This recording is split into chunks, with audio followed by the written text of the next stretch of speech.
ਜੇ ਤੁਹਾਡੇ ਘਰੇ ਵੀ ਕੋਈ ਕਫ ਸਿਰਪ ਪਈ ਹੈ ਤਾਂ ਸਾਵਧਾਨ ਹੋ ਜਾਓ, ਕਿਉਂਕਿ ਕਫ ਸਿਰਪ ਨੂੰ ਪੀ ਕੇ 14 ਬੱਚਿਆਂ ਨੇ ਆਪਣੀ ਜਾਨ ਖੋ ਦਿੱਤੀ ਹੈ। ਗੱਲ ਹੈ ਦੋਸਤੋ ਮੱਧ ਪ੍ਰਦੇਸ਼ ਦੀ, ਜਿੱਥੇ ਇੱਕ ਸਰਕਾਰੀ ਹਸਪਤਾਲ ਦੇ ਡਾਕਟਰ ਨੇ ਬੱਚਿਆਂ ਨੂੰ ਇਸ ਕਫ ਸਿਰਪ ਨੂੰ ਦੋਸਤੋ ਪ੍ਰਿਸਕ੍ਰਾਈਬ ਕੀਤਾ ਤੇ ਉਹਨੂੰ ਪੀਣ ਤੋਂ ਬਾਅਦ ਬੱਚੇ ਮਰ ਗਏ। ਤੇ ਜਦੋਂ ਉਹਨਾਂ ਦੇ ਮਾਪੇ ਡਾਕਟਰ ਕੋਲ ਪਹੁੰਚੇ ਕਿ ਜੀ ਤੁਹਾਡੀ ਕਫ ਸਿਰਪ ਕਰਕੇ ਇਹ ਹੋ ਗਿਆ, ਤਾਂ ਡਾਕਟਰ ਕਹਿੰਦਾ ਇਦਾਂ ਦੀ ਕੋਈ ਗੱਲ ਨਹੀਂ ਹੈ।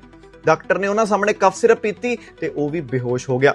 ਇਹਦਾ ਕਾਰਨ ਦੱਸਿਆ ਜਾ ਰਿਹਾ ਹੈ ਇਹਦੇ ਅੰਦਰ ਪਾਇਆ ਜਾਣ ਵਾਲਾ ਇੱਕ ਟੌਕਸਿਕ ਸਬਸਟੈਂਸ ਜਿਹਦਾ ਨਾਮ ਹੈ ਡਾਈਇਥਾਈਲਿਨ ਗਲਾਈਕੋਲ। ਜੇ ਤੁਹਾਡੇ ਘਰੇ ਕੋਈ ਵੀ ਕਫ ਸਿਰਪ ਪਈ ਹੈ, ਫਟਾਫਟ ਜਾ ਕੇ ਚੈੱਕ ਕਰੋ ਕਿ ਉਹਦੇ ਅੰਦਰ ਇਹ ਹੈ, ਤੇ ਜੇ ਇਹ ਸਬਸਟੈਂਸ ਪਾਇਆ ਜਾਂਦਾ ਹੈ ਹੁਣੇ ਜਾ ਕੇ ਉਹਨੂੰ ਡਸਟਬਿਨ 'ਚ ਸਿੱਟ ਦਿਓ, ਕਿਉਂਕਿ ਕਫ ਸਿਰਪ ਨਵੀਂ ਆ ਜੂਗੀ, ਜਵਾਕ ਦੁਬਾਰੇ ਨਹੀਂ ਆਂਦਾ। ਇਸ ਵੀਡੀਓ ਨੂੰ ਜ਼ਿਆਦਾ ਤੋਂ ਜ਼ਿਆਦਾ ਸ਼ੇਅਰ ਕਰੋ ਤਾਂ ਕਿ ਕਿਸੇ ਦੀ ਜਾਨ ਬਚ ਸਕੇ।